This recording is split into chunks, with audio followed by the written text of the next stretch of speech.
பாத்தீங்கன்னா இப்ப நம்ம இங்க வீடியோ எடுத்துட்டு இருக்கோம். ரொம்ப நேரமா ஒரே இடத்துல நிக்கிறதுனாலே 2-3 செக்யூரிட்டி கார்ட்ஸ் நம்மளே சுத்திட்டு இருக்காங்க, என்ன ஒரு மாதிரி இருக்காங்களே அப்படின்னு. ஸோ அந்த அளவுக்கு வந்து ஒரு செக்யூரிட்டிக்கான விஷயங்களை மாத்திட்டாங்க. இப்பெல்லாம் நீங்க அந்த இடத்துக்குலாம் போறதுலாம் முடியாது. ஸோ வெஹிக்கிள் ஏதோ வந்தாலும் செக் பண்ணி பாக்குறது இதெல்லாம் வந்து பண்றாங்க. பக்கத்திலே கூட இங்க வந்து 9/11 மியூசியம் வச்சிருக்காங்க. ஸோ இந்த மியூசியம் போனீங்கன்னா இந்த 9/11 என்ன நடந்துச்சு அப்படிங்கறத நீங்க போய் பார்க்கலாம். ஸோ நீங்க வந்து இன்னும் அந்த இன்சிடென்ட் பத்தி தெரிஞ்சுக்கலாங்கிறதுக்காக அந்த மியூசியம் வச்சிருக்காங்க. 9/11 பாம்பிங் பண்ணது யாரு அப்படின்னா அல்-குவைதா தான் அந்த பாம்பிங்கை வந்து பண்ணாங்க. ஸோ அவங்களோட நோக்கம் என்னன்னா நீங்க வந்து யூஎஸ் வந்து டாமினன்ஸ் பயங்கரமா இருக்கு அப்படின்னு சொல்லி அவங்க வந்து அந்த காரணமா பண்ணாங்க. 1993 கூட ஒரு பாம் அட்டாக் பண்ணாங்கல்ல, அப்ப கூட யூஎஸ் மேல அந்த டெரரிஸ்ட் வச்ச குற்றச்சாட்டு என்ன அப்படின்னா நீங்க வந்து இஸ்ரேல் பக்கத்துல நிக்கிறீங்க, அது ரொம்ப தப்பு அப்படின்னு சொல்லி ஒரு குற்றச்சாட்டை வச்சுதான் அந்த தீவிரவாதிகள்லாம் அந்த 1993 பாம்பிங்க பண்ணாங்க. அதுக்கு காரணம் வந்து மெயினா சொன்னது வந்து நீங்க இஸ்ரேல் பக்கத்துல நிக்குது அப்படிங்கிறது.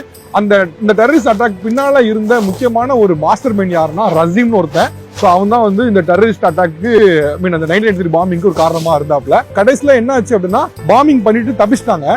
பின்னால பாகிஸ்தான்ல போய் அவர் வந்து ஒளிஞ்சிருந்தாரு. அவரை வந்து யூஎஸ் வந்து நாடு கடத்தி இங்க வந்து அவருக்கு வந்து தன்னோட வாழ்நாள் முழுக்க சிறையில் இருக்க மாதிரி லைஃப் சென்டென்ஸை வாங்கி கொடுத்தாங்க.